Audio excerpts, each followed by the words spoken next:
Speak up. Speak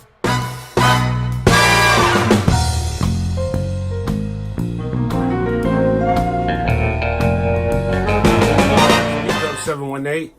See something, say something.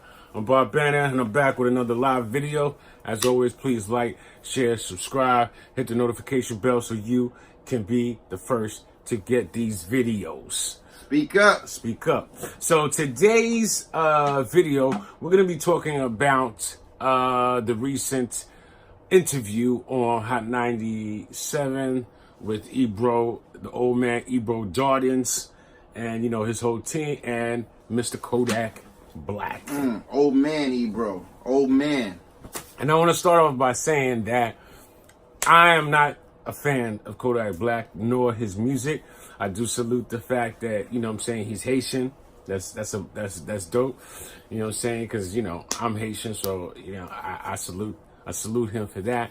But his music is, you know, not my cup of tea per se. But, you know, there's a lot of folks out there who love his content, and, you know, they're just into that wave of music.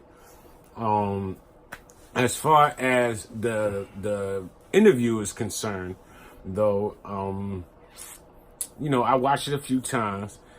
Me and Calico Crave, he watched it as well, and we have different opinions on it. Definitely. As well as different opinions on his music. Crave is into that type of No. Listen, I respect the youths and the new music, the new beats. Okay. I like that stuff. The interview was really something that I felt was detached from the youths and from who Kodak Black is as a person. I watched it over. So as far as the interview goes, do you think Ebro was in the wrong, or how did you feel about the way the actual interview was conducted? I felt like they was looking at him sideways because he's a character. That's his personality. But then I felt that I listened to Ebro. Shout to Ebro. Shout to the whole, you know, High 97 crew. I listen to them guys. I listen to everybody in the morning. And it seems like there's a disconnect between generations where they are impartial to the newer, younger music. But I don't think the interview and what's being discussed as the being discussed in the interview has anything to do with that. No, it didn't. But when he printed out his lyrics, when Jay-Z comes up there, you ever print out Jay-Z's lyrics and then show it to him and say, what No, does this because mean? I understand where he's coming from in that regards, because nobody understands what this kid is saying. Right. Kodak I could Black barely has a understand what he different was sound. saying in the interview. But if you listen to him, his lyrics, he's not the most lyrical, but he does have a good idea with the music and he has good beats.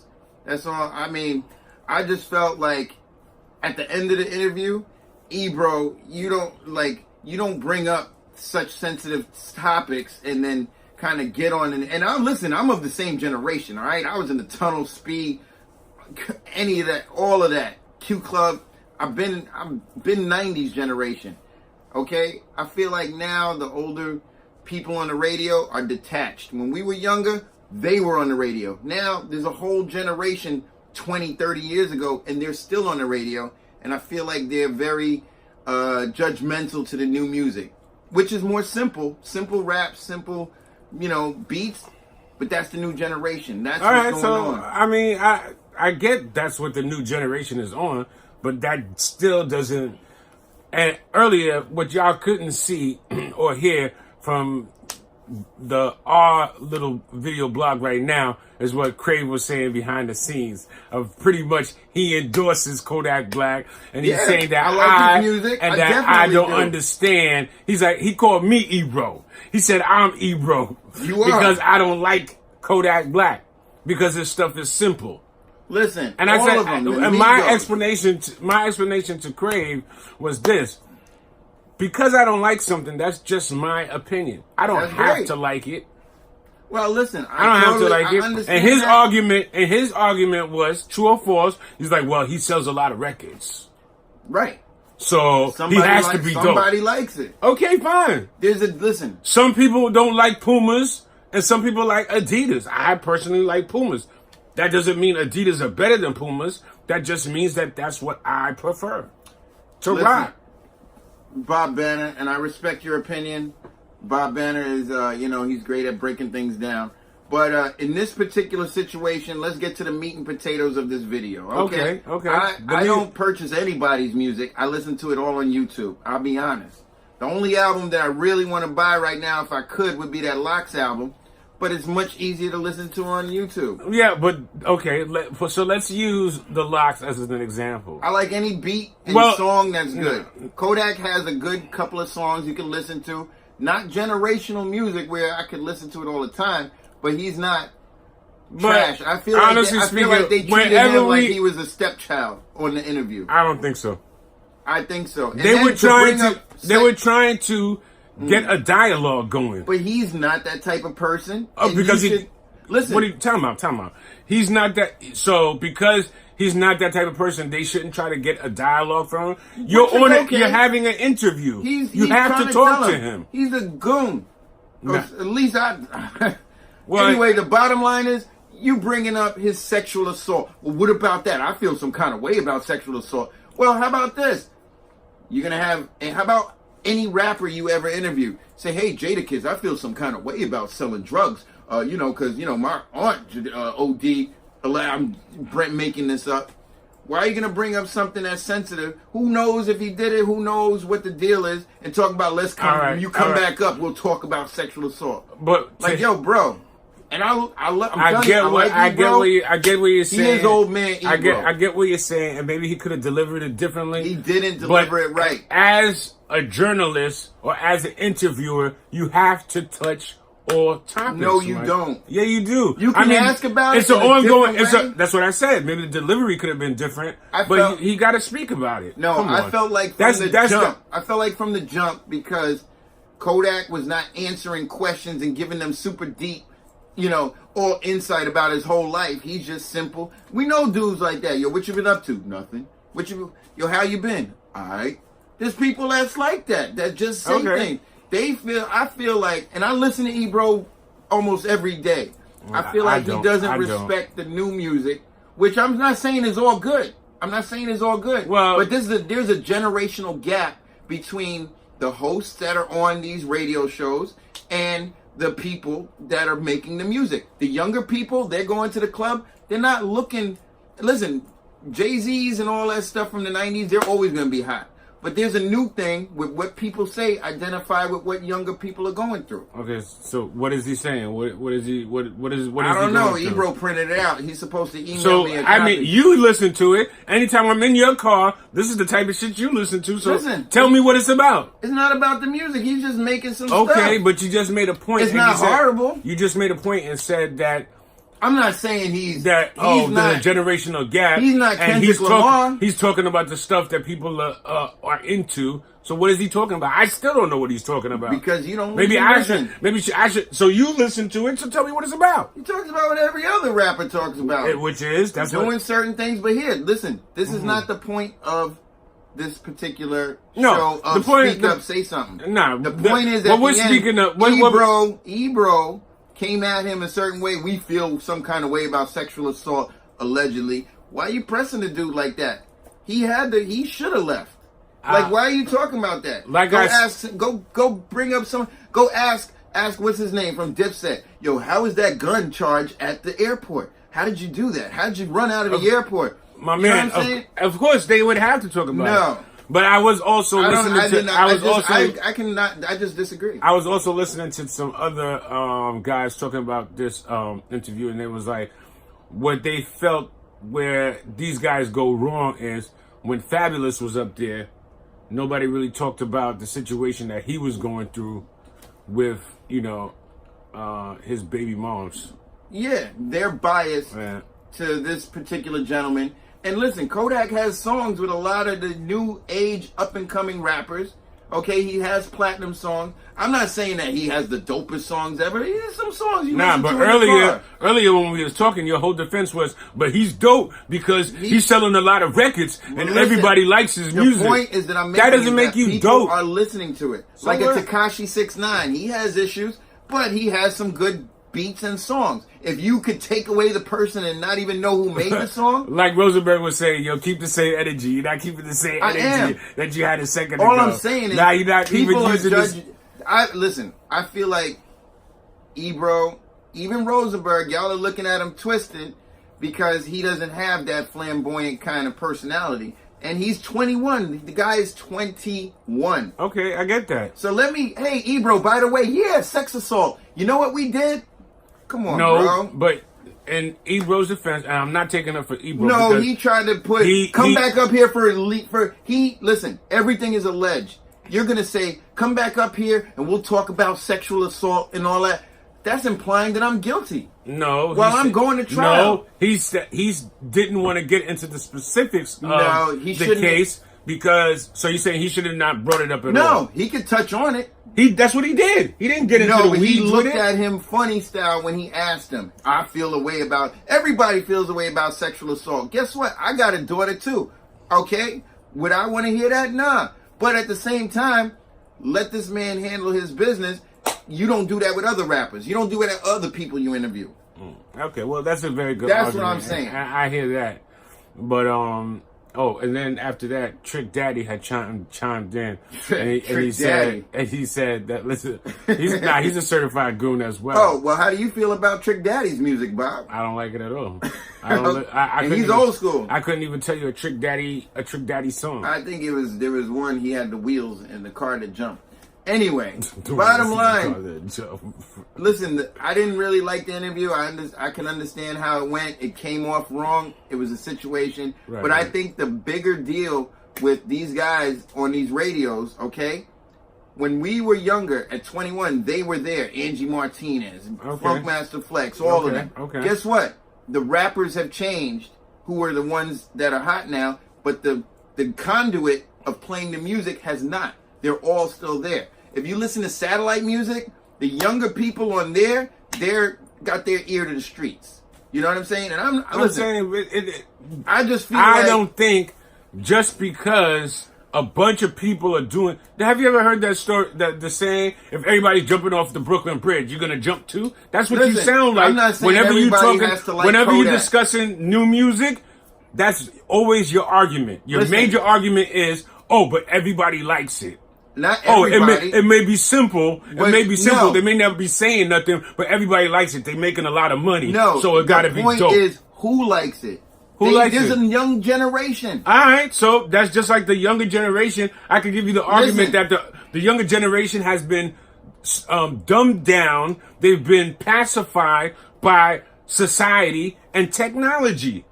The young kids, when we was growing up, you know what I'm saying? We was outside. We was doing things. These kids right now, everything they do is online. They can't even go outside and talk to chicks in real time because everything is on the app. And you say it yourself, oh, nah, you can't go outside and get chicks no more. You got to do it online. No. That doesn't, because everybody's doing everything online, and that's the new wave. I know. That's what makes it right. It doesn't make it right, B. I understand a lot of people be stuck in the past. And, you know, it has nothing to do with being stuck in the past. Listen, all the new music, look at the Migos and all of them. They're young, they're making their music. You like the music? You like the Migos? I like their music. Yes, I do. I don't like the Migos. So you don't like the Migos? You don't like it? So Bob doesn't like any of the new music that's out. Especially, let's not go to Drake, who I think is one of the best rappers, entertainers ever. Drake makes great music. Right. But now, here's what I'm saying is, I think when people are interviewing, when you're 50-something interviewing somebody is 21, you don't talk to them like they're your child. They're not. They're a grown man. Exactly. Okay, let me give you another point. Let me give you another example. Scientifically proven, they say when you talk to babies and baby talk, it sometimes stunts the growth and the mental progression of the child. Ooh. Because the kids are trying to simulate or regurgitate what you're saying. So when you talk to a baby in baby talk, they imitate baby talk. Yeah. So just because I'm an older person and I know you're a younger person, I'm not going to talk to you. So in your context, what you're saying is this. I'm not because he's 21 years old, we should talk to them like the 21-year-old. No, not at all. So like you said before, you're not grasping, you're talking to them like they're not. Like you said, everybody got a homeboy that's like, yeah, what you doing? All right. You got a simple. So they should that's his conduct the personality. exactly. So they should conduct the interview with his personality. How you doing? Listen. Hold on. Listen. Let's do it like let's do on. a mock Bob interview. Bannon, can I get a minute? You be Kodak No, Black. listen. I be Ebro, but I'll talk to you as All right. as if I'm gonna talk to you in your All language. right, bet. How you doing? For sure. Nice True. music. Nice music you got. I did that there, but God, He told me to do it. That's I good. Did that. That's and it good. Came out good. That's good. I just do what I gotta do. Okay. Whether I got the flu, Yeah. or whether yeah. I gotta go poop. All right. True. And then guess what? The interview's over because you can't talk to the fucking nigga because he don't understand. Listen. And you can't say nothing to him. Listen. It was Get a outta great here, interview. B. What I'm trying to make at the end, don't bring up sexual assault and then make him feel bad like he gotta come up to there and let's do a whole sexual assault. Anyway, sorry, technical difficulties. But my point is, listen, shout out to everybody that's doing it. I just think nowadays there's new music definitely is simpler. Okay, just like your phone, everything is swipe in your face. But I think with this particular interview, Ebro should not have kind of got him at the end. You should have said, "Listen, what about that? How's your case?" I agree, and That's the bottom line. And hold on, now I'm gonna play devil's advocate a little bit. I think Ebro he's not a certified goon. I've been around goons all my life, and I know a believe that goon. too. I know a goon. So yeah, Ebro, I mean, I remember back in the days when he used to just be on the radio and a little ad lib, like, yo, Ebro, yo, yeah. Well, now Ebro got. He was a producer. Ebro got power now. And I like Ebro. I like his. I'm not like really. his thoughts. I'm not really a fan of him. I But think he's a fake goon. I just think that he should have handled that different. I've heard their interviews. He can do the little, hood talk, and Rosenberg. But even Rosenberg they were both kind of looking at him kind of twisted, which, okay, he was one of them type dudes. But don't bring up his cases and bring it up and ask it, but top line. Don't get all in there. Let's have, what do you want to do? You want to have a sexual assault walk? Hey, what are you talking about? He's got a pending case. But that's what I'm saying. I'm playing the Like, devil's advocate. I don't agree with, like I said, he could have delivered it better, but all in all, journalistically speaking, I don't think there was really nothing. Really I mean, wrong I with understand your point, You know but what I'm at the same time, I believe. Where I got a problem with is where he was acting like I'm a super goon. Who? Rosen, what the fuck? He didn't say he's a goon. Listen, No, not Kodak. not Kodak. Oh, because let me tell you something. I know about Florida and how they move out there. Especially, we got people. especially Yo, the shout to Fort Zoes, Lauderdale, shout to Miami. especially the Zoes. They are some real goon shit There's out some there. goons out there, B. Nah, I'm not gonna hold you. But what I'm saying is, I think, you know what I'm saying. The interviewer should stay in his lane, and the artist is also stay in his lane. Exactly, both ways. Controversial shit is gonna come up. Right. Stuff is gonna come up. It's all about how you handle it. Why are you gonna do that to your brother on live radio talking about sexual assault cases? The man was about to do time and got out of jail. Okay. Nah, the case didn't even drop yet. He was in jail before that. He got locked up. But they didn't even. They said about the prior cases that you had and what you've been going through, and it was like, yo, maybe you could come back and we'll have a deeper conversation. Well, no, he said I sexual assault and I feel some kind of way. Well, that's when it's personal. That's when it's personal. He made it personal. Right. And listen, I in no way endorse sexual assault. I know girls that still to this day have had issues with that in the past, and it's not a good thing, and I'm not endorsing that. I'm just saying, when you're interviewing somebody and who knows allegedly what happened, nobody knows the facts. If you're going to interview him, don't even bring him up to the show. Don't even embarrass him or embarrass yourselves. Well, that's another way to do it too. But at the end of the day, what's the fucking broad's name that's on their show too? Who, her? She kept it real. Laura Stiles. She kept it. But like they said, they would have got burnt if they didn't bring it up. Which is okay. And they would have got burnt if they brought it up. So no, the way they brought it up burnt them. They got burnt. Anyway. But listen. This is speak up, say something. Okay? I still believe there's a disconnect between people on the radio and the new age music. Of course. They all joke about, Drake this, this guy this, Migos this. Guess what? Well, listen. Stay on good your show. music speaks for itself, in my opinion. Correct. No matter whether you're a new cat, an old cat, in-betweener. Music is music. It's It's like math. It's like transgenerational. math. It's the universal language. So if it's dope, it's But dope. I think when it comes to Regardless of rap, who- the older people are judgmental to what rap is. Rap has evolved to simple lyrics, to punchlines. To It's not punchline. These guys are not using punchline. They say, yeah, over here, wet, Not all wet, of them. dance, Not all of them. dance, sweat, drip. That's what niggas do, B. Come on, fuck out of Anyway, here. yo, speak up, Speak say up, something. see something, say something. Like, share. Subscribe, hit the notification bell. This is Bob Banner. That's Calico Crave, the lover of all things new and trending. Yo, you want to see And my we out. Gucci belt? Look at my Gucci He belt. got a YSL belt on All right right. now. Yo, we out.